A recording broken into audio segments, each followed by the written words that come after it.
Mpuliriza nkwaniriza ku program Lutindo nenkwebaza emirimu gyotusizaako engalo yonna gy'osinziira okuwuliriza. Abava okukola mbakulisaayo, abakyali makubo mbaagaliza okutambula obulungi, so nga ate nammwe abagenda okubaako bye mutandika nga mmwe mukola buwungeera mbaagaliza buwanguzi mu byonna. Dakiika emu yeyise ku ssaawa emu ey'akawungeezi. Nze Prosi Kyeswa okwanjulira programu y'olunaku olwaleero era nga Lwakutaano ennaku z'omwezi ziri 12 omwezi ogw'omusanvu mwaka 2024. Olunaku olwokutaano tubeera n'omubaka wa Mukoneyo Mambuka omukulu Mulima Mayuuni. Honorable Mulima Mayuuni Abdallah Kiwanuka ntegezeza ali kumpi awo genda kubanga ayingira akadde konna. Harold Kaija namuwulizaako nga akadde kagenderedde naye nga ngamba nti bakyali fotopoto nsonga za kibiina kya FDC bwe songerako katonga olusi bibabuzaabuza naye nga bakyatambula ku nsonga z'ebibiina z'ekibiina keetereekerero ka byabufuzi nga buli ludda kati kumpi lutunula lwolekeza 2026. Kale n'olw'ensonga eyo nja kutambula n'omubaka Abdallah Kiwanuka Mulima Mayuuni ate era naawe ampuliriza naye ate bwe tutunuulira ebigenda maaso mu ggwanga nja kubanga ntandikira ku nteekateeka oba olukuŋŋaana olugenda maaso Kyankwanzi lwali lunaku lwa bbalaza olwo nno ba Cabinet Ministers, Central Executive Committee ya NRM wamu n'abakulembeze ku ludda olwo ne bakuŋŋaana nga n'ensonga enkulu kwe kutema empenda okunogera ebizibu by'eggwanga lino eddagala naye ng'essira balitadde ku kulwanyisa buli bwanguzi. Enguzi efuuse enguzi mu ggwanga. Okugirwanyisa kwatandika mabegako gye buvuddeko. Oba mujjukira bulungi yali 28 mwezi gwa musanvu lwe wateekebwawo kkooti nga yo yali yeetongodde ku kkooti enkulu nga yakuulira misango gya buli bwanguzi na bukenuzi nga n'ekyali ekigendererwa kwe kulaba nga emisango egyo egigwa mu kkowa eryo gikwatibwa mu ngeri enjawulo kiyambeko mu kulondoola okuvunaana n'okugoberera abali b'enguzi ng'oba oliawo kinaayamba. Naye nga mu byonna ebize bikolebwa bw'otunuulira embeera eggwanga gye litambuliramu kubadde nga kufuuyira ndiga mulere. Kati nno kino kye kimu ku kyakuŋŋaanyiza bannayinaremu n'abakulembeze mu kibiina nga bagamba nti kabeekubemu ttooki basooke batunuulire bwe basobodde okutambuza eggwanga ebiganye naye nga essira balitadde ku kulwanyisa obuli bw'enguzi n'okutunuulira ebizibu ebiruma bannayuganda. Obuli bw'enguzi buzingiramu ebintu bingi. Otunulira obuli bw'enguzi eriyo obuli bw'enguzi bw'oyinza okutwalira mu ngeri y'obusosoze. Buno nga buli mu kugaba emirimu, oli n'atunuulira babe n'atunuulira baŋŋanda ze oba bwe bava awamu, obwo nabwo foomu ya buli bwanguzi eri awo. Eriyo obuli bw'enguzi bwe tuyita kintu kidogo ndabaamu mwabukazaako gwekasawo linaabaako kyakulabamu awo katonotono omuyisizeewo services naddala mu bitongole bya gavumenti oba ne ku local government. Ate era mu ngeri y'emu awo bwe bwambuka ne bugenda kubagaba emirimu tenders n'ebirala nga omuntu ayita eno naga nti awo bwe munyigiramu bwe muti nja kuzza ekifaanana bwe kiti. Naye ate munansonyiwa mu katono. Naye ate kye tusinza okutunuulira olunaku olwaleero bwe buli bw'enguzi obw'abakulembeze abeeyambisizza ebifo mwe bali okuba nga bakuŋŋaanya ensimbi eyandibadde egasiza awamu Munnayuganda omuwi w'omusolo ne bazeekuŋŋaanyirizaako okwekkusa bukka. Kye tuyita nti oli naakwata ekisawo n'abulawo. Ensimbi ezaalibadde ez'okuzimbira abantu eddwaliro ne mutazirabako, ensimbi ezigambibwa nti zaafulumizibwa oluguudo lukolebwe abagezaagezezzaako ne muluyitamu nga lulinga olunyirira mwaka gumu ogwokubiri nga lwazzeeyo dda so nga ate enteekateeka yali erina obuwangaazi bweruwo olw'emyaka egiwerako. Ebbula ly'eddagala mu malwaliro bye tulaba ensimbi ezifaanako bwe zityo. Naye ate bw'otunuulira leero mu Parliament ebigambo ebyogerwa ku Parliament kati tebisanyusa. Parliament bw'obanga owumbawumbako oyinza okugamba nti erabwanga mpuku y'abali banguzi mu kiseera kino. Si bigambo byange naye tujja kutunuulira embeera ekiri mu Parliament nga newenjogerera mu kaseera kano ababaka 5 bali luzira gye beebase nsonga za buli bwanguzi n'abalala bangi bakyatunuuliddwa n'okunoonyerezebwako ate nga n'abali ebweru nga tebali mu kaduukulu naye nga balina emisango mu kkooti egyekuusa ku buli bw'enguzi nabo we bali. Abataano abali e Luzira kwe kuli omubaka Michael Mawanda ono wa Igara East, kwe kuli Ignatius Mudimi ono wa Elgon County, kwe kuli Paul Akamba wa Busiki County, Sise Namuju oyo mubaka mukyala w'Erwengo, Yusufu Mutembule oyo naye mubaka wa Bunyole East. Abo bali Luzira nsonga za nguzi. Ate era mujjukira abamu ku bo basatu ku bo bali bakamishona kakiiko ka Parliament abalokomebwa omukyala akulira akakiiko k'eddembe ly'obuntu. Yes, nti balina omutemwa gwe baateeka mu kusaba kwe yaleeta baga nti bwe tukuyisizaawo ogwenkana bwe guti kino kizza n'ebirala ebifaananako bwe bityo. Bino nno bye byasitudde abanene okugenda okuŋŋaanira ekyankwanzi okutema empenda okulaba nga eggwanga obulyawo linavvuunuka mu bitono byonna akajjayo mu kuteesa okuliyo. Mukulembeze w'eggwanga olukuŋŋaana luno yaluggulawo olunaku lwa bbalaza era nga lwakutambula enzingu 7 n'agamba nti gavumenti ya NRM ne bwe yali nga tennaba kujja mu buyinza ebizibu ebyaliwo eby'amaanyi mu ggwanga Uganda ekimu bwe buli bw'enguzi n'ekirala kwali kubula mpisa mu magye ng'amagye tegalina mpisa. Naga nti okuva lwe bajja at least kyo eky'empisa mu magye bakirwanako amagye ne gabanga kati institution eyeenyumirizibwa nti erina empisa ekyo ne bakikuba olukumutwe. Ekyenguzi nga bakyakirwanako naye n'ayongera okuluma ejjiko n'agamba nti ku mulundi guno tebagenda kusiba byayi. Ate era n'abamu ku baanukula kye nawuliddeko mukwano gwange minisita wa investment 2019 n'agamba nti abamu aboonoonye erinnya lya NRM nga bali enguzi bandibadde kati buli akwatibwako asibira Luzira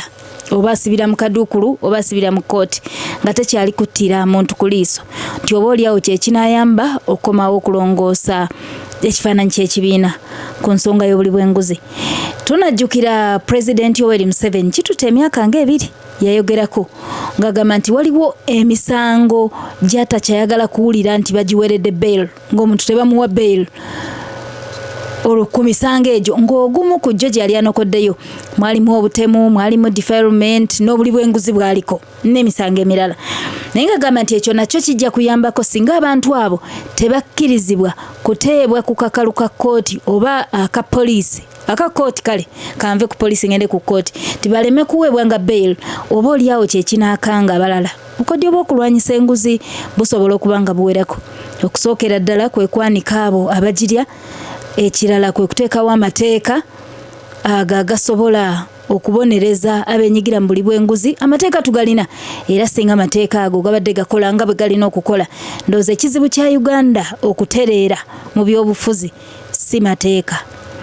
Buli sekita gye tukwatako wano ne tubeera ne munnamateeka n'atutemera etteeka kye ligamba olaba bulabi nti etteeka eryo ddungi ekimala okutereeza eggwanga. Naye ki ekirireeta okukubwamu ebituli ne liba nga tteeka naye ate nga terisobola kubanga liruma? Ekyo nakyo kizibu kiri awo. Kizibu ky'eggwanga okubanga likyali ku mwanjo nnyo mu mawanga agakyalina ekizibu ky'obuli bw'enguzi mu nsi yonna. Ekyo nakyo kikyatunuuliddwa nnyo. Kale ensonga ezo kwe tugenda okubanga twetoloolera ate nga mulimu mayuni bwa negattako naye ate naawe ampuliriza nja kuwa omukisa nga nkyalinawo akaseera otubuulire gwe kyolowooza ku mbeera n'ekyo kyoteesa. Kiki ekiremezzaawo obuli bw'enguzi mu ggwanga? Newankubadde nga byonna bikoleddwa zijjukira waliwo olutambula lw'amaanyi n'okwogera kw'amaanyi ku kulwanyisa obuli bw'enguzi. Era Pulezidenti n'atambula abantu ne bagamba atatulimba okutambula obutambuzi tekulwanyisa nguzi. Okwogera mukulembeze w'eggwanga ayogedde nnyo naye nga bangi bagamba nti ne political will yennyini teriiwo, tewaliiwo bwagazi mutima gwagala kulwanyisa nguzi.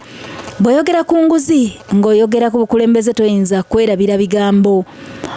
ebyawanyisiganya wakati wa mukyala Olive Namisango Kamya. Ajiji bwe yali ku kiseera ekyo yali ayijije erinnya ligenda naye nja kulijjukira kuba omukyalo oyo mukwano gwange. Kale nagamba nti naye buli lwenjagala okukwata abali b'enguzi oba okukwata ebyennyanja ebinene baga nti naye nga okukwata mukene abantu betulaba nga be batono nga tetuyina abantu abali enguzi abanene abatakwatibwako. Naga nti buli gwengezaako okukwata addukira mu State House ne yeekweka mugongo gw'omukulembeze oyo bwe yavaawo kati ntuuka ku mukwano gwange Olivina Misango Kamya ye najja n'amaanyi n'agamba nti kati ngenda kozesa lifestyle audit tutunuulire obulamu bw'omuntu wajjidde mu kifo mwali abadde alina ki afuna ssente meka biki byalina ebivaamu ensimbi obulamu bwa butambuza atya bw'abeeranga afuna obukadde 2 naye ate nga buli myezi 3 agenda n'akola holiday oba n'akyakala oba neyeyagala n'ako spendinga ensimbi ezikubisa ne muzaafuna emirundi 3 tumubaliriro yayimiridde atya ye bw'abanga avuga emmotoka ya bukadde na bukadde oba buwumbi naye ate nga enfuna ye tekwatagana na kino nga bwe tutunuulira omuntu engeri gy'atambuzaamu obulamu bwe n'enfuna gy'afunamu tusobola omuntu oyo okumuyitaawo ne tumugwamu nti muli wanguzi oba oliawo n'okumuggyako ku bimu byalina ne tubitunda. Mukulembeze naga nti nedda takubigere ozze nnyo bantu bano bakwata empola ekirungi nti babadde ensimbi bakyazisiga wano ne bawa n'abaana bammwe emirimu kati ate bwe mubakanga bayinza okweyongerayo ne badduka nazo ne bagenda ne bazisiga ebweru w'eggwanga. Ebyo byonna bw'obigattagatta leero President afungizza n'ayita SEC n'ayita cabinet n'ayita abaka aba NRM bali kyankwanzi kusala magezi ku luno kulwanyisa nguzi butagireka waggulu kinaasoboka oteesa otya munnaffe endo wangi sebo nabo webali kuwuliriza amaya gabadde kubola mutoganda iruleza omwagizi wa Honorable Diana Mutasinga omuwaati okutayi musango ngenda kumulamwa enguzi yo tejja kuvaawo kubanga enguzi esookera ku kyalo muba LC era ne baba mukulembeze kire mukulembeze muntu ajja kujjongo tugende ajja kubola musango ganda irulega omwagizi wa muze president gabule musedere urayi musango. Kale 5-3-6-7 essimu koyinza okuyitira kadde kano sobola okukakozesa ne tukubaganya ebirowoozo ate era Honorable Mulima Mayuni bwana negattako naye ajja kubanga atandikiraawo kubanga ntegeezezza tali wala wangi munnaffe naye nga radio giviire tuwuliziganye wangi sebo. Hello. Sebo tukuwulira. Hello. Zampita Lawrence Kavumanga asinzire wano ekibibi mu Butambala. Ensonga y'enguzi eyo teyinza kuvaawo olw'ensonga abagigana ennyini babakwata batuuka ne bateebwa nga tewaliwo nsonga yonna oba nga tewali kikoleddwa. So olw'ensonga eyo singa gavumenti ereeta omukono ogw'ekyuma ku muntu alidde enguzi kiba kyangu nnyo okuvaawo naye kati babakwasa sofihani enguzi tegenda kuvaawo. Mpikadde ndi Kavuma Lawrence wano ekibibi mu Butambala. Kavuma nkusiibudde ensonga ya buli bwanguzi gye tutunuulidde n'ebiteekeddwawo okulaba nga erwanyisibwa n'okusobola okufuukira ddala olufumo. Wangi munnaffe. Alo. Wangi nnyabo. Professor webale tuweereza. Weebale kuwuliriza nnyabo. Nze nagaba Margaret. Ye nnyabo. Abangi gwe bamanyi nga Mama Diana Ebuluutwe. Bannaye Prof nkubuulire. Ye nnyabo. President awaddeko buwaziwazi naye ng'ekyamazima enguzi tesaana tejja kuvaawo kubanga okusinziira nga byendaba ekintu ekitambula yadde eno wansi enguzi yajjula buli kimu kugulirira bugulirizi lwosibeera bulungi. Kale weebali kuteesa nakutegeezezza nti ebimu ku bitunuuliddwa mu kiseera kino nga sectors ezijjudde enguzi ate kati tubadde tumanyi nnyo enguzi ng'etunuuliddwa nnyo mu poliisi mu siga eddamuzi ne mu bukiiko obugaba emirimu. Palamenti egenda yeegatta ku sectors ezitunuuliddwa nga kati enguzi mwe yeeriisa enkuuli. Munnayuganda owa bulijjo biki byatunuulira? Atunuulira palamenti mu kiseera kino nga ogani ejjudde eri erina omuwendo gw'abantu ogususse ogufuuse omugugu ku muwi w'omusolo kuguyimirizaawo tulaza Parliament ebyetaago n'ebiringa ebyo ng'ababaka be tulina mu kiseera kino oba oliawo mu mawanga g'amaserengeta ba Africa ffe tusinza n'ababaka abangi omuwendo ngenda kubanga ngukuwa bwe tunuulira Parliament ababaka ebibakolerwako n'ensimbi ze bayisa ez'enjawulo buli kadde omuntu wa bulijjo alabira ddala ng'ate kirabikanga nakyo kisusse ogw'omulamuzi tukyakaaba tetulina nguudo ebinnya bijjudde mu makubo amalwaliro temuli ddagala naye buli olukedde owulira nsimbi eziyisiddwa ebyo byonna omuntu wa bulijjo bw'abitunuulira n'atunuulira n'embeera eri mu bukiiko bwa Parliament n'amawulire agavaayo nti buli akulira ekitongole oba ebitongole bya gavumenti buli alinnya mu kakiiko emirundi egisinga avaayo yeekokkola ng'abamu bagaa nti batukunya kubanga balina kye batusabye kye tutasobodde kutuukiriza ate era n'agamu ne gafuluma zino z'ensonga ezimu zaalimu ababaka omuli Cissy Namujju za kugamba nti kyokuleeta embalirirayo tugiyise n'okuyisa ensimbi ekitongole kye zeetaaga olina kubanga okola bwoti ne bwoti ebyo byonna bireetedde omuntu wa bulijjo okutandika okulaba Parliament mu ngeri endala ng'ate omugugu ku muwi w'omusolo ekyo nakyo tujja kukituukako Parliament eyongera kuyamba Munnayuganda oba efuuse mugugu eri Munnayuganda. Madam Proste webale kutuweereza webale kuwuliriza ng'amanya nze ali nga nsinzidde Mpereerwe kati nze nga yasoma President Museveni nemufunamu ne diguli wagifunira yakwayo mu corona ng'amaze okulagira aba LD ne batukuba emiggo naye bwe yali ayagala ssente mu bazungu yakwayo n'agamba LD abakuba abantu mbizi biki naye nga yalagye n'okulagira n'akawunga nga mwekali mu kitoowa kati atamanyi President Museveni yagamba amalwanyisa nguzi bati wano gundi yavaayo n'agamba abali b'enguzi abanoonyerezeeko omu ku omu nga bw'oyogedde naye yavaayo n'agamba nti abantu betera bakwatako n'olwekyo nze atamanyi President Museveni yamuwuliriza tusemberedde kulonda ani atamanyi tugenda mu bulu ng'oddawo ng'ogamba mbu President Museveni Madamu Kyeswa nedda balina kuwuliriza Munnayuganda President Museveni si kugamba oba amuyite ki mukama nsaasire kampe nako kale nange nkusiibudde eyagamba nti balinga badduka beekweka mu mugongo mu State House oyo ali mukyala Mulyagonja kale wano waliwo omuwuliriza waffe Nkulusonko agamba nti UPDF yenyumirizibwamu mu kubeera n'empisa nga ne drone zikyaliwo sebo yagikulira yajenyumirizaamu okusinziira we yagikwatiramu ne leero lyejje lyenyumirizaamu erifumbekeddemu empisa wangi munafu. Hello. Sebo. Wasibye mwanyakazi. Nsibye bulungi sebo. Bali kuweereza. Kale munnange. Amanyi abeera Katamba Soiman. Nsizidde ku State House eno Emagere. Kati mwanyanaze. Parliament yandibadde erina amakulu era nga etuweereza kuba gwe mulimu gwayo singa nekati obuzibu tulina mu Uganda nti amasiga gonna tekuli n'erimu lyetongole. Parliament tekyalina kintu kyeyinza kusalawo yo nga yo nga tebamaze kwebuuza ku mukulu. Mu bufunze omukulu alinga asalawo ki ekigenda mu maaso ku buli nsonga. Era nze kyenandyayagadde oba banzoze ne bagijjawo baligitereeza nga eggwanga literedde kubanga essaawa ya leero bintu bingi nnyo Parliament byesalawo yo nga yo naye ne babiziimuula.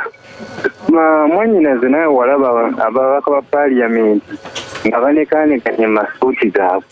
nga bagenze okulambula ssente zaffe ez'omuwi w'omusolo ze twawaayo batuzimbire eddwaliro ly'e Lubowa nga babasibidde ebweru nga bakonkomalidde ku miryango nga nabo balinga abantu ba wansi. So nga ate eri nayo siga ate nga n'akasente akazimba eddwaliro ly'e Lubowa be baakawaayo bwe baamala basibira ebweru era ne bamu ne bakomawo ne bayisa akasente akalala kalambule omulimu ogukolayo koza amakulu taagalaba kuba nayo tetekyafa ku muntu wa wansi bw'ojja kulinogayo obunozi mu nswala ebyenguzi okukirwanyisa wano ndaba nga ekikyali ekizibu ennyo kubanga omuyembe negunyira ku ngulu nga munda muvondo era olimbye. Kale nkutadde nkomyewo munda mu studio nsonga ya buli bwanguzi Honorable ndooza abantu badde bawulira balamuseeko abasawo ne banyaba batuuliza abalungi balamusizaako nnyo akawungeezi ka leero mbeebaza emirimu gye musobodde okutuusaako engalo mu kaseera ke kamu nsaasira nnyo mwenna abafunye ebizibu abayita mu kusomoozebwa okw'enjawulo mbasaasiddeko nnyo abafiiriddwa abantu baffe muganda wange Jime nkusaasirako nnyo okufiirwa jjajja ekiwumwawo Zandra nkusaasira nnyo okufiirwa taata enamirembe awo mu Kabembe namwenna mbasaassiddeko nnyo abafiiriddwa abantu baffe mbadde nabo ewakiso Namulugweyo mu Bulika namwe mbakulisaayo nnyo wamu ne Nakapinyi mu Kasenge Parish banaye mukulikireyo ddala mbaagaliza okuwuliza okulungi. Weewaawo simanyi oba ogoberedde oba nkuyitiramu tunuulidde betondera okutukeereramuko leeti naye mbadde ngoberera bulungi nnyo program basewo ne bannyabo bwe tuba twogera ku nsonga eno tugyogere nga tugitegeeza ate nga tugituukira ddala ku kibondo kyayo ensonga y'enguzi. Abaganda balina enjogera egamba nti ekyennyanja bwe kiba kivunda kisookera ku mutwe. Njogera nga sikirumamu bassebo ne bannyabo nga ndi ku Sseddume wano Olubogola Simba era nga njogera ebigambo byange bino Radio Simba nga mbejjeereza ebigambo byenjogera byange si bya Radio Simba.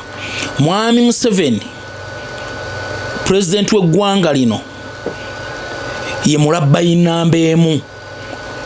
era ebbanga lye tunaamalanga gwe tulina bassebo ne bannyabo teri kigenda kutereera mu ggwanga wano ekyo nkyogera nga nkiddamu. Mwami Museveni bwe tuba tugoba abalabbayi bwe tuba tugoba ababbi bwe tuba tugoba abanyankuzi abalyazaamaanyizza eggwanga lino abeekomeza ebintu by'eggwanga lino ye Mwami Museveni nnamba emu. Ate nina ensonga zange era mugenda kukkaanya nange okusookera ddala era wawadde background nti ezimu ku nsonga Mwami Museveni ze yawanga agenda mu nsiko olwaviirako bannansi abasukka 50,000 okufa ensonga y'obuli bw'enguzi yali ku mwanjo nnyo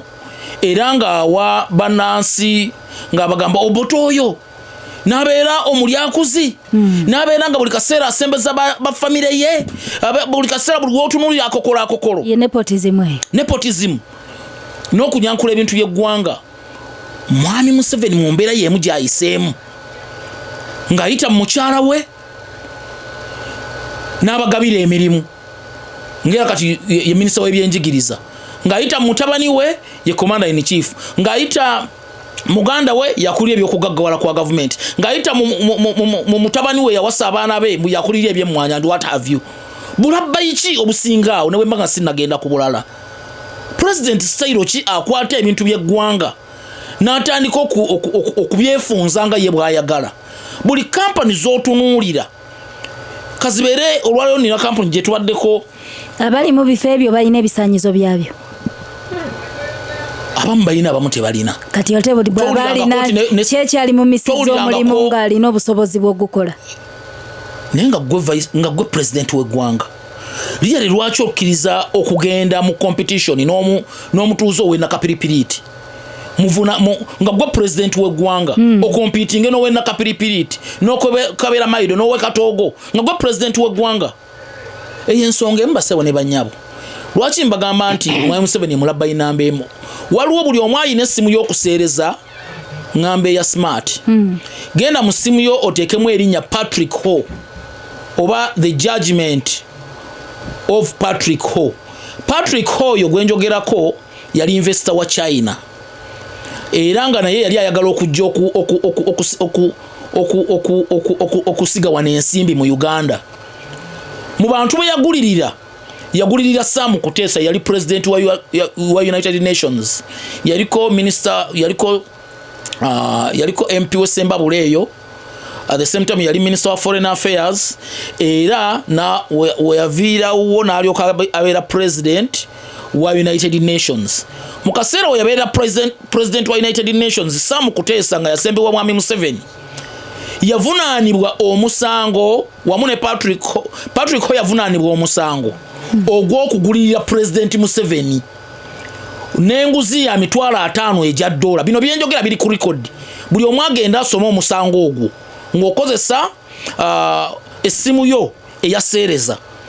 era mwami Museveni ali kizibiti namba 10,015 Sam Kutesa yali kizibiti namba 10,010 Patrick Ho Judgment Uganda buli omu agenda agusome for 3 years era bamusiba emyaka 3 lwa kugulirira abakulembeze abo bamuwa n'emirimu ebyo mwami Museveni bwe yakomawo wano Sam Kutesa yamuleka bulesi n'awummula era mwami Patrick Kutesa takyasobola n'agenda mu US yali 27 ogwokusatu 2019 mbalagalo mwami Museveni obulabbayi bwalina tulwanyisa obuli bw'enguzi parliament eyo yagobako ku Sam Kutesa lwa bulabbayi negoba ku Jim Muhwezi lwa bulabbayi ne babajjamu obwesige mwami Museveni y'omu yakwata Sam Kutesa n'akwata Jim Muhwezi n'abazza ku bwa minister wamu ne Kaboyo bino byenjogera basebo ne banyabo njagala mbalaga president gwe tulina afaanana atya Sam Kutesa ne saawa eno yagenda yo nawumula ne saawa eno Jim Muhwezi akyali minister Patrick Kaboyo minister aveye mu Western Uganda eyo ni yasingisibwa emisango gy'obulabbayi mwami Museveni y'omu n'abakomyawo wetwogerere saawa eno waliwo omwami yali akola mu URA erinnya ndyerabidde Kabarebe erinnya liryawo bweriti bamusingisa emisango omulamuzi Gidudu lwa bulabbayi mu URA mwami Museveni bwe yanoonyeza mu Uganda yonna era yanoonyezaayo muganda we gwe basingisa omusango ogw'obulabbayi ne bamusiba n'emyaka 2 bino birimu wano mu Uganda ekibonerezo yakakimalako recently kati gwe yawadde omulimu akulira omulimu ogw'okunoonyereza abalabbayi mu URA Gigi muli agonja yali akalisoliso wa government bwe yali awaayo office mwe bannamawulire mwamubuuza nti naye sinyabo twagala otubuulire obulabbayi bukudde jembe wano lwaki obadde ng'okwata bumukene naye ng'ate abanene obalaba wali eri yannyonnyola bulungi bassebo ne bannyabo buli omu bino byayogera era osobola okukwata essimu ye yaseereza n'okiteekamu Gigi Irene Mulyagonje saawa eno is a judge at the Supreme Court level n'abagamba nti bannaye mbadde nga ngoba abalabbayi naye buli we mbadde ngoba abalabbayi badduka beekweka awo mu State House awo we babulira awo mugongo gw'omukulu bwe ategeera munnayuganda yenna ng'otegeera bulungi bwe boogera nti nno omubbi azze n'abuulira ku kikomera kyange oba mu compound yange gwe bw'oba otegeera bulungi otegeera ani gwe suspect ya mukwese mpa instances ez'enjawulo bwe twatuuka ku Gigi wano ono aliwo Betty Kamya n'agamba bassebo ne banyabo ngenda kulwanyisa obulabbayi lifestyle audit nzize nayo ngenda na lifestyle audit mwami Museveni y'omu yebagamba oyagala ssente bazibbe bazitwale ebweru baleke bazibbe nga bazikola ki baziteeka wano mu mbeera y'emu Gigi n'agamba nedda kati ngenda kunoonyereza ku basirikale n'abasirikale be civil servants be basinga okutwala budget y'eggwanga kyekiseera tunoonyereza ku basirikale bano sente buli omu adeclaringe ngamba nedda si ensawo etatunulwamu etteeka ligamba Gigi alina okugukola era etteeka ligamba Gigi bw'aba akola omulimu gwe tolina muwa biragiro nandibadde ntandikira Gigi bw'aba akola omulimu gwe era nange tajja kutambulira ku biragiro byonna kabibeere bya president alina kubeera independent kiri ku record mwami Museveni ataataganyizza emirimu gya Gigi n'atakoma kumugamba nti togenda yeeyo mu lifestyle audit n'amugamba tonoonyereza ku basirikale n'amuzizikako n'akakiiko akalala buno bwonna obukiiko bwola bwe bateekawo buno simanyi bu State House and Corruption Unity simanyi State House land simanyi on investment simanyi State House now on taxation investment URA ebyo byonna bikola ku frustrating mulimu gwa IGG era bikola baleme kunoonyereza ku ye kennyini. Honorable background yeyo tugiwadde kwanja gatumulemu tulyoke tukomewo bulungi nyanne ekinyusi background yeyo tugiwadde naye omuntu omugwe twogerako ye yavuddeyo gyoli abalamu n'ayogera ku butaddamu kuttira kuliiso omuntu yenna ne baba wa kibiina kya NRM bwe yenyigira mu buli bw'enguzi mu bigambo by'omukulembeze w'eggwanga bwe yabadde ayogera ku mbeera eggwanga bwe liyimiridde gye buvuddeko okwogera okwo kye kimu ku byavaamu ebibala by'ababaka ba NRM betwalabako abasatu nga ku olwo bagombeddwamu obwala era paka leero bali ku meere ruzira ate nga beegattibwako n'abalala bano ba kibiina kya NRM sinaba opposition ate era olukuŋŋaana lw'ekyankwanzi oluli ekyankwanzi kati kumpi olufaananako bwe luti lwe lusookedde ddala ng'ekigendererwa kwongera kutema mpenda kumalirawo ddala buli bwanguzi ebyo byonna nga tumaze obbiraba tugambe nti muzeeyi yeekubye mu kifuba ku mulundi guno agolokose tuyinza okulabawo ekyenjawulo tukomawo awo tugenda okutandikira lutindo ku Lubogola Simba program gyo kyawuliriza dakiika 25 ezibulayo okuwera essaawa 2 saawa bwe ziwera 2 tugendako mawulire mbufunze oluvannyuma ebyemizannyo ate n'amawulire mbujjuvu ku ssaawa 3 naye nga nkyali ne Honorable Abdallah Kiwanuka Mulima Mayoni tutunuulidde ensonga ya kulwanyisa buli bwanguzi na bukenuzi okuviira ddala waggulu ku mutwe bw'abadde ayogera agambye nti ekyennyanja bw'olaba bwe kiba kyonooneka kitandikira ku mutwe nga tumaze okuwa background y'okulwanyisa obuli bw'enguzi mu Uganda. President Museveni nnaku si nnyingi ntono wiiki eno yennyini n'asaba ekitongole esiga eddamuzi n'agamba nti bandibadde bamwegattako mu kulwanyisa obuli bw'enguzi nga bateeka emisango gy'obuli bw'enguzi n'obukenuzi mu kategore oba mu bukomera nga bagigatta ku egyo egitasobola muntu kweyimirirwa kumala geeyimirirwa nti oyo kati kale katumutagende anaawoza nadda nga ava bweru tiweere nga yogumi ku misango egitabwebwa bail nga kino kiyinza okumuyambako mu kaweefubeewe gwatandise n'amaanyi okulwanyisa enguzi. Honorable Mulima Mayoni ng'ovuddeyo eri gye tutunuulidde nga tuzze tutambula nga olugendo lulinga oluzibu tugambe nti kati president watuuse wakuluma nga twesigama ku biri wokkati kisoboka era basebo ne banyabo sikubamala mu maanyi naye tekisoboka. Mwami Museveni abuguumiriza mbu buguumiriza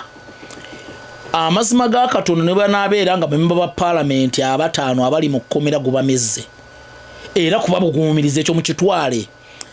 that is actually around 0.5% oba 0.01% mu bubbi obugenda mu maaso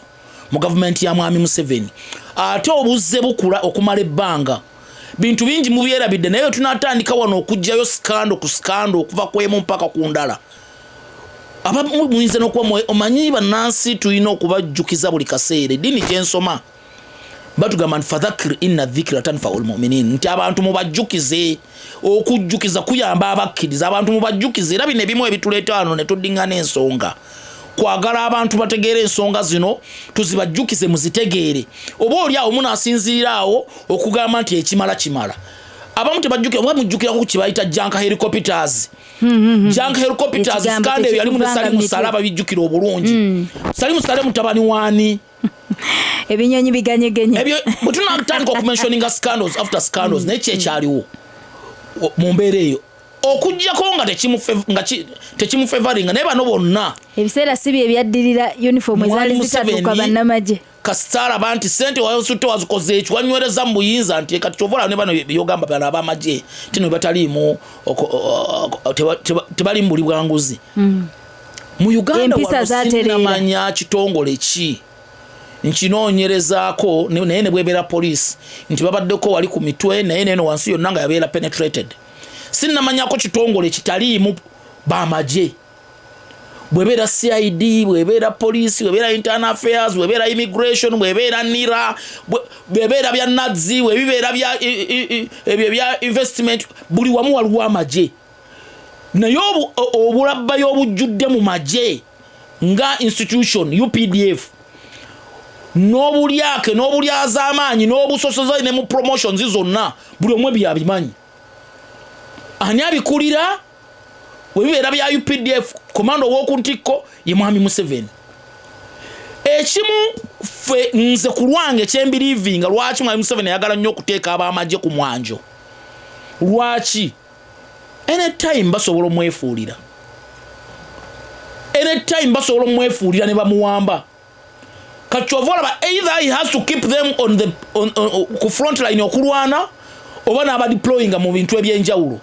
oba okuba keepinga ngali active. So sigamba nti nekigendererwa ekikulu kulwanyisa Bulabbayi. Bwe twogera ku nsonga ze yagambye nti temubawa bail. Nga munnamateeka ng'ate alinayo ne baministers abali ku bail ku nsonga zezimu. Eno ensonga tesoose kujja kati. I stood firm ne bwe yali Kale Kayihura nga bamuganya omuwa bail. Wadde Kale Kayihura yali ku front line okwadvocatinga n'agenda ne mu parliament eyo nga sinnagendayo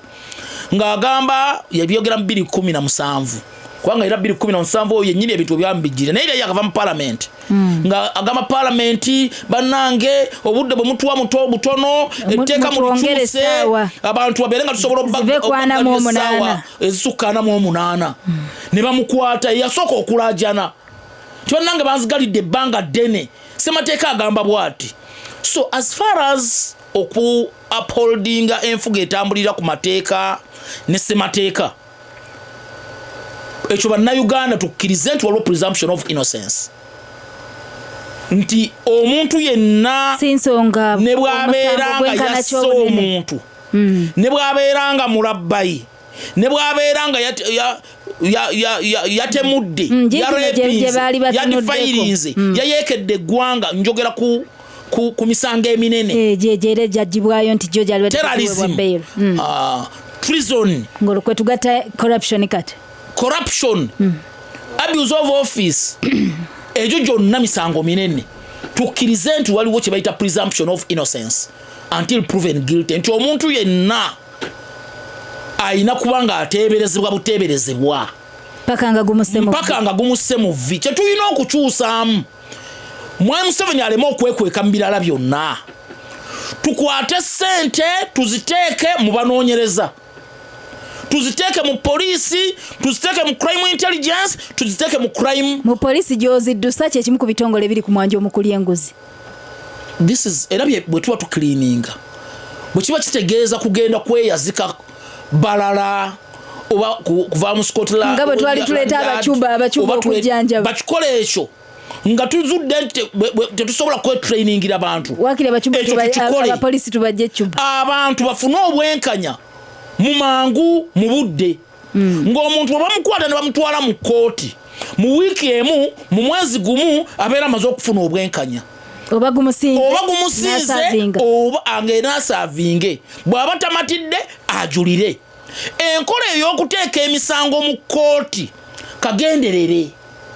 era Mwami Museveni akikola kagenderere.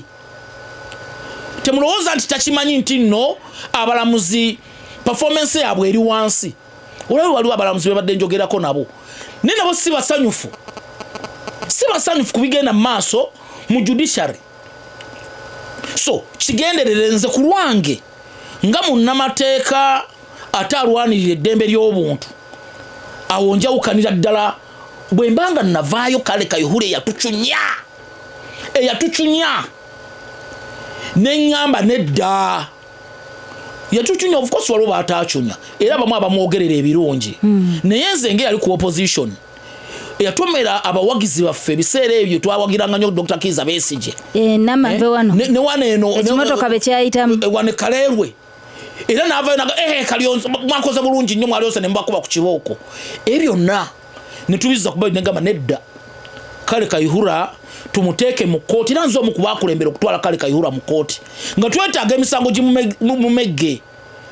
naye since nti tulina conviction yonna at the end of the day ateebwa naye kigambo buli bw'enguzi tutera okukyogerako ne tubanga abakiyita obuyisi kungulu naye Munnayuganda buli waali buli omu wali agamba nti Uganda tusigadde nnyo emabega batera okugeza ku Rwanda lebaga ne Kalwanda kano ne katubeera mu maaso n'oyita ku nguudo za Rwanda nga namu nungi amalwaliro mulimu eddagala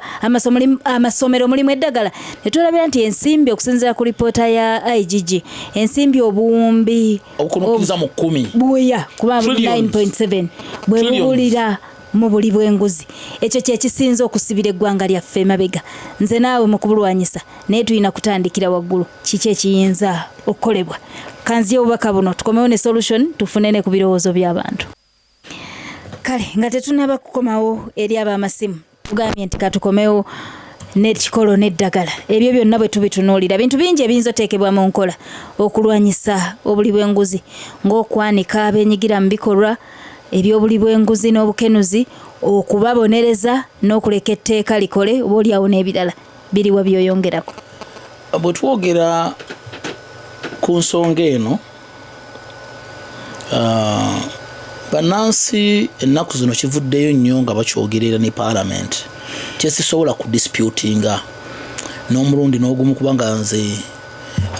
sibaddeewo nnyo mu Parliament okumala ebbanga wadde mbadde nga nfollowing ebyobufuzi mbadde nga nti owezezza entule 15 z'omisinze tukolemu omulimu mbadde nga sinayingira bwe mbadde sinayingira mu Parliament kyentegeeza waliwo sikandi emu gye naleseyo by the way eyamwami Museveni okugulirira ababaka n'obukadde obutaano okujjako ebisanja mu Parliament awo era mu kaseera ke kumne mu Parliament yali ya mwenda yali ya 10 yali ya munana yali ya mwenda enewedde ye 10 kiri ku record mu Museveni yagigulirira n'obukadde 29 okujjako emyaka naye oluvannyuma n'abaga nga bagenze mu consultations semanyi nga bagenze okwebuuzaako n'obukadde 29 oluvannyuma n'abagamba obukadde sene muzizzeeyo naye mu kuzizzaayo buli oweni aremo yazzanga ya 29 olw'okuba kyali kifuuse public nga dderi ebbali nga balindira ku mulyango gw'emmanju nga bamudiza ekisawe nga abakwasa 8 obukadde 8 bino bye twogerako basebo ne bannyabo bibaddewo for quite some time lwaki mbagamba nti wiilu ey'omukulembeze w'eggwanga teriiwo he is part and parcel of the problem era bannansi oluuso obula okumuwujja oluyi kubanga bino tubyogera werwengo bwe yabakubanga kibooko tubyogera abamu ne balowooza nti tuli mu kusaaga but this here is the problem siyinza kutanga tetwogedde ku Parliament oliose n'okikona Parliament embeera y'enguzi eri mu Parliament kati it is everywhere ne mu Parliament is not ereetedde munnayuganda okutandika okwetamwa Parliament mu masimu agakubiddwa ng'oyingira osanze omusajja ayogera agamba nti oba ne Parliament yennyini basooke bagisazeemu bagitereeze baligizza lwaki bannayuganda mubaleetera okwetamwa okutuuka ku ekyo mbawagira 10 ku 10 ne mu Parliament mwentuula ne bwe kuba bannansi kusituka kugizingako because nze si Parliament gye nalowooza gye ngenda okukoleramu Parliament gye ntuulamu tulwana kugitereeza naye olutalo kinzibuwalidde okukibannyonnyola bannayuganda nti mu bintu ebyetaaga okununula bulijjo tubagamba kununula ggwanga nene mu institutions ezeetaaga okununula ne kooti eyo yeetaaga okununula ne Parliament yeetaaga okununula ne ggwanga lyennyini ne mwami Museveni twetaaga okununula eggwanga okulijjako badeni ya mwami Museveni kibanga buli ogani eri bubi omuntu simufu obuzibu obulwadde bwe tulina mu ggwanga muno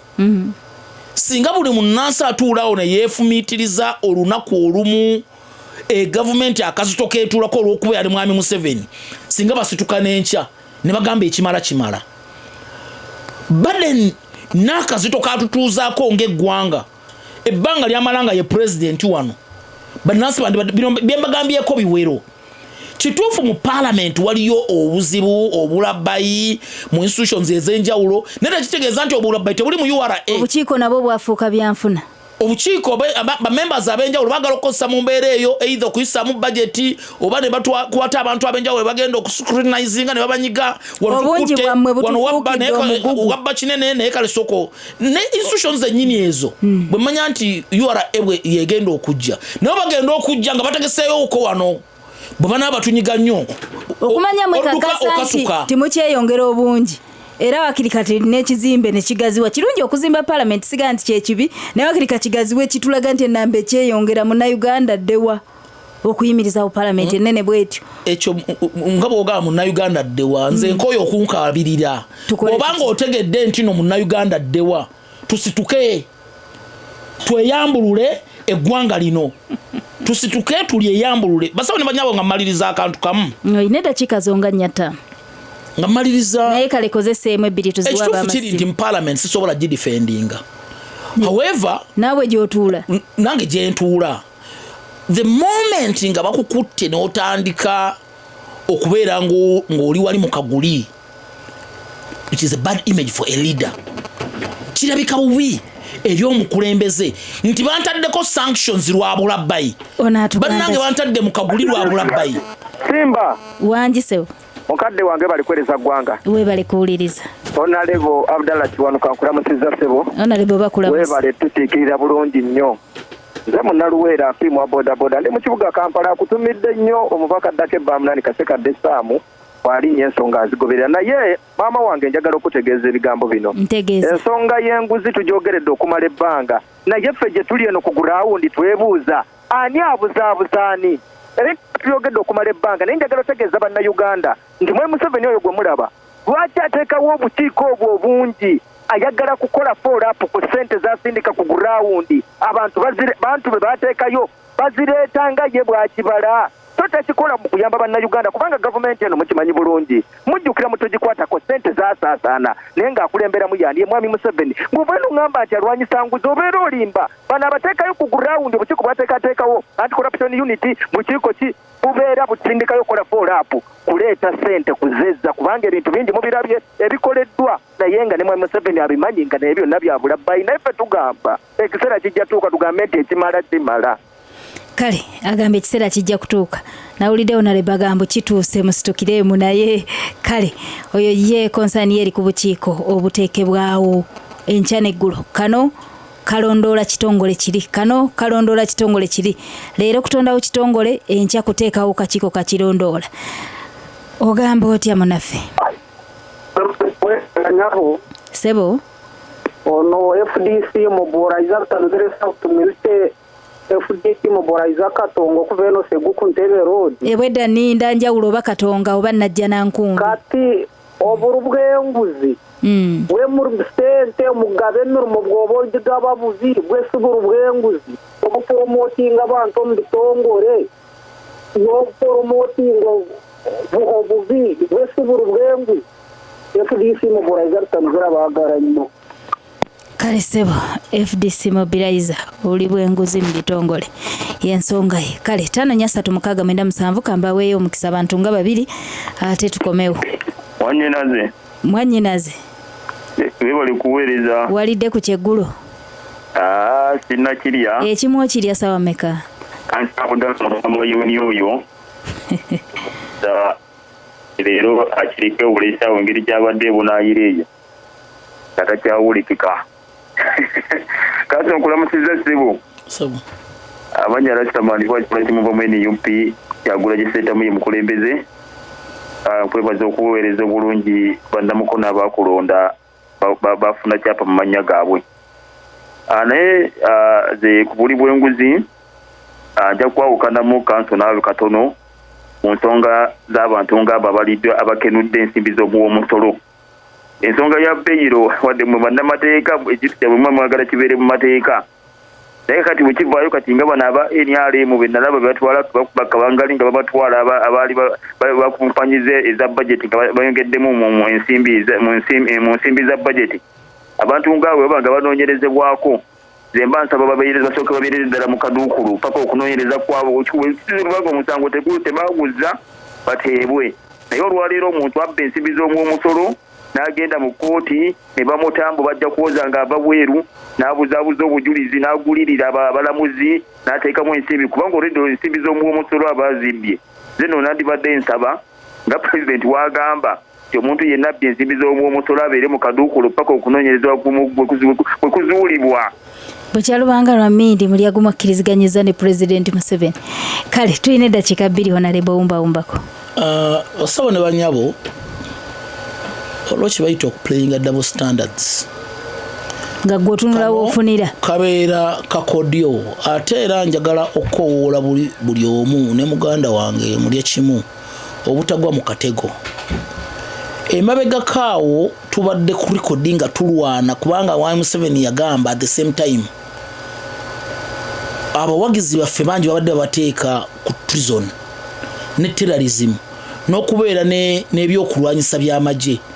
era ng'ebimu kooti byeyagala okwesigamako byebyo yatuuka n'ekiseera era n'ayisa ebiragiro byebimu ku kooti of course ne tubiwakanya nga bannamateeka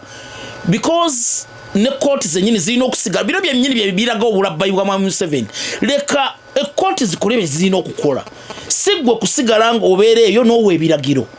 olwaleero olaba nga aleeta ekiragiro ku balyake n'abakwanyuzi n'abalabbayi nze ndi munnabyabufuzi ndi looya bugenda kukeera ku makya bafooginga obujulizi obufooginge babuteeke wali nti nvunaanibwa prison nze kyenkowoola bw'oba nvunaana prison nga gwe gumu kugiteeyimirirwa eziteeyimirirwa bw'oba olina obujulizi obunvunaanibwa nti bwa prison nkwata nteeka mu kkooti leeta abajulizi emisango ginzike mu vi banvunaane nga bwolaba kati omusango ono Katanga bakamuta recently oba buli omu takyewuunya Katanga kigambibwa mukyala we yamutta emabega nooza emyezi giringa ena esatu ena emabega Katanga essaawa eno omusango guli mu kugenda mu maaso nakuleeta bujulizi ekyo kye twagala kye kibeerawo mu misango gyonna si kukwata muntu kumutereka mu kabula muliro muliwoza ekyo okumukwata n'omuteekawo tekikomyawo ssente the more bw'omuleeta ne tumuvunaana nga bukyali n'okukwata ebintu bye n'okubyezza era tubalabula bonna twagala bwe tuba tuteeka n'amateeka ebintu bye byonna among others because tongamba bugambi nti onteekeyo munda n'ebintu byo byennyini tubisiizinge ntokyasobola kukitransactingirako bweba akawunti esigale nga bweri bwebibeera bizimbe sente zitandika okugenda mu akawunti ya banka and what have you ebirala byonna bibeera byakwogerako bwogezi so bwe bibeera byabulabbayi bassebo ne bannyabo bannayuganda eri bino tubyogedde era nga bwe mugambye tubyogedde ebbanga lyonna kyekiseera we walk the talk bw'abeera mwami Museveni tekimala kabinenti yo buli omu ne bw'atandika okusongamu kikole nga owekenya bwe yakikoze nti yonna ngiyiye era olinda tumale kusituka olinda bannansi bamale kusituka bagambe nti ekimala kimala alabire ku munne labira ku wekenya ogambe bannange mwenna mbagaddewo Ssaabasajja Kabaka wa Buganda wange ale Mukama Katonda abankuumi nange bwe ntyo bwenzigaddewo program lutindo bwetambudde olunaku olwaleero nze Prosi Kyeswa